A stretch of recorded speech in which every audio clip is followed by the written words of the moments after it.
Махмуд Қашғари мектеп-лицей 10 А сынып оқушысы Мағжан Жұмабаев өлеңдері сайысының қатысушысы Қожахмедова Мұхлиса.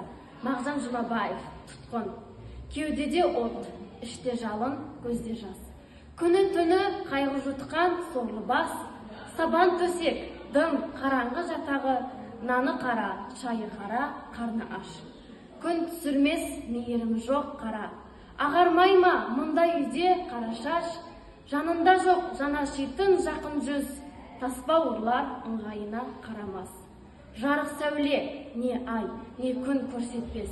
Жақынының ой бауырымын естірмес. Іс санаулы, сөз аңдулы, ерік жоқ.